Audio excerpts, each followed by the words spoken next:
Hello and welcome to another anime lore and fury video. I'm Shergok, your host, and today we are going to take a closer look at the greatest rivalry inside of Netherrealm. But before we're going to take a closer look at any of this, let me quickly thank my Patreons for supporting this channel, as well as say thanks to all users of the YouTube thanks function for making one-time donations. And with that said, let's get to the topic at hand. Touch Me and Ulbert are two character types you see in all of the animes and video games and fantasy stories of today. The protagonist and the deuterologist. Touch Me was long before Momonga the leader of the Guild 9's own goal, and its strongest member and fighter. He gathered the 9 players who would later form Einzelgone, and for a time he held them together, though not always smoothly. Touch Me was a melee fighter, and someone whose sense for roleplay and character design was so bland and so vanilla that his personal NPC not only just looked exactly like him, but also had no backstory at all.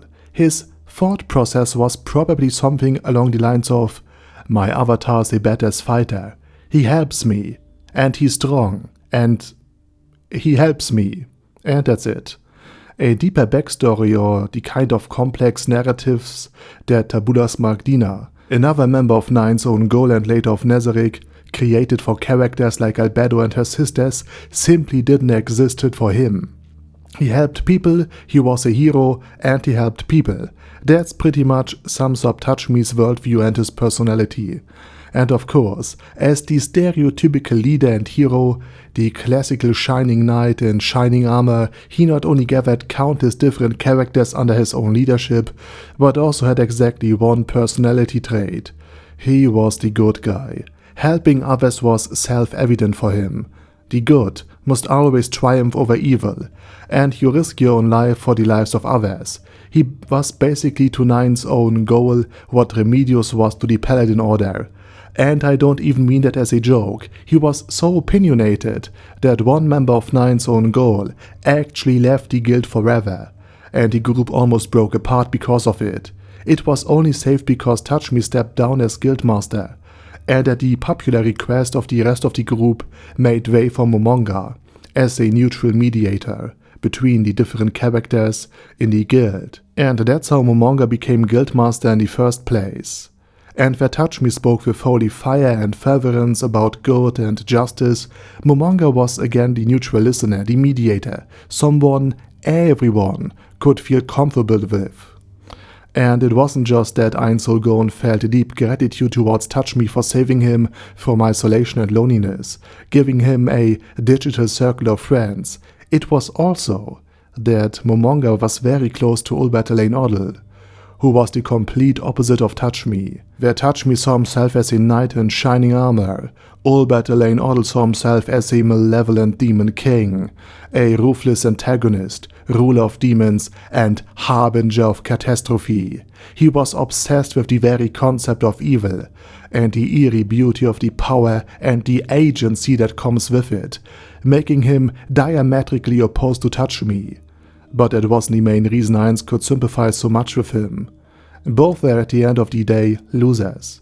No house, no wife, no kids, and cashiers who visibly recoil at the idea of handing them the change with skin contact. And of course both had no professional prospects. They were working poor par excellence. And surprisingly, Einzelgone thought little about Ulbert obsession with evil. He saw him as someone who had simply never learned to grow up at all. And while Touch Me as the heroic swordsman sought direct combat, Ulbert, as the devilish mage, pursued the goal of obtaining the strongest spell in game, Grand Catastrophe.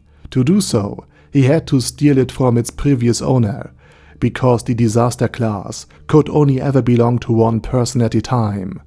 And anyone who wanted it had first to defeat its current wielder, who at that point had the most powerful magic in the entire game. And the whole thing reminds me of the rule of two, once established by Darth Revan, one master who possesses power and an apprentice who desired it, the rule of the Sith as we know them, so that eventually the apprentice will face the master in battle and take his position to prove his superior strength. And while the Sith Masters try to protect themselves from this danger or betrayal by never sharing all of their knowledge, In-game, you could as well circumvent this. Only the most worthy will eventually obtain the disaster class, simply through wielding sheer numbers or to obtaining better items than the owner of the disaster class had, thus winning the fight against the superior enemy without that much skill required. But it was this very concept behind it that fascinated Ulbert, and just like Megumin ritualized and celebrated her use of explosion magic, Nezarek's own eye-patched wearer used elaborate spell chants whenever he casted his strongest spell, Grand Catastrophe.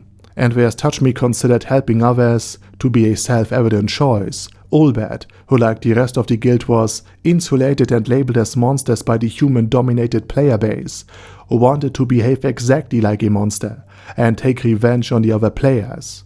And as a member of the player killer guild Nezarek, he could do so without any problems. And of course, like any deuterogist placed besides the protagonist, Ulbert was always a little weaker than the hero of the story. In other words, the backstory of Overlord contains in a way the typically cliché shonen anime plot, just framed as roleplay inside a video game. But it goes much further than that.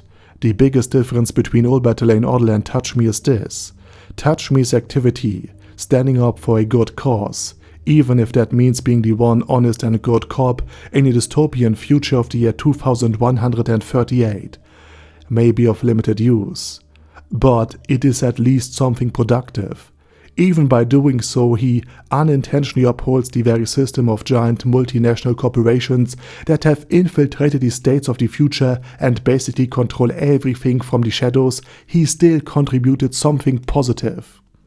Ulbert, in contrast, in his Shunibu attitude, in his LARPing as an evil entity, was really just coping up with the fact that he was alone, isolated, powerless, and repulsive to women. Touch Me, meanwhile, was actually making the world a better place, not merely by pretending to have power and agency and influence over legions of willing servants, but by doing what he could.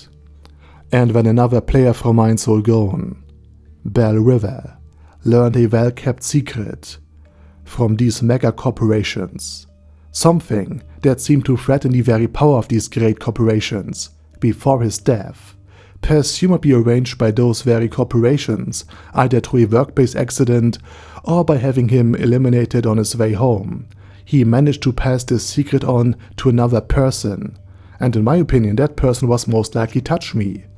In other words, while Ein Soul Gone is in the New World, perhaps a small revolution is beginning back in his old home country of Japan, because Touch Me is unlikely to pass up the chance to ensure that justice prevails, even if the odds are stacked against him, even if he has to face an uphill battle against the entire world.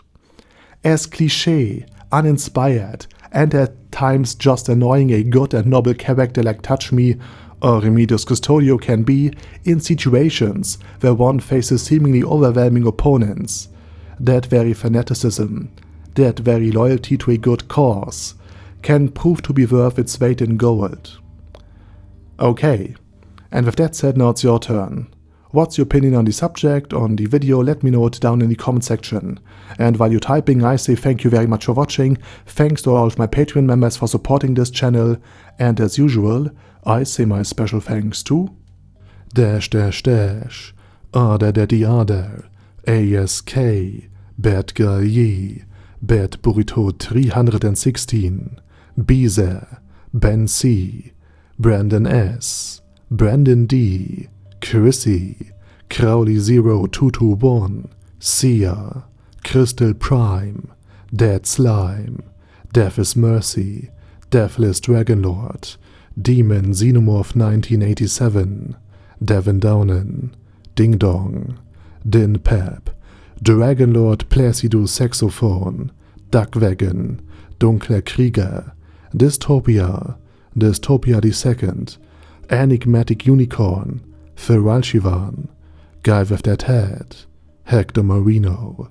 Hoss, Huster, Jacob G, Jana B, Jason, J. Morris, Chromius, Kyle R, Lee K. Long, Legendarius, Le Louche Britannia with a Mustache, Lexus Fox, Lord Nishikian Rai, Lord Touch Me, Lothrazer, Meruvek, Mr. Shoes, Mr. Tweaker, Michael R., Michael Y., Nope, Oh Hell No, Normal Toad, Oh Kill, Overlord General Gasper, Paddy Pentum, Personage, Ruru, Primus 11, Rhinomere, Q&A Caracos P, Shergox's Daddy, Shadow Lightning Wolf, Shrine Keeper, Sir Axolotl, Super Tier Magic Batista Bomb, Supreme Cheese, Staris,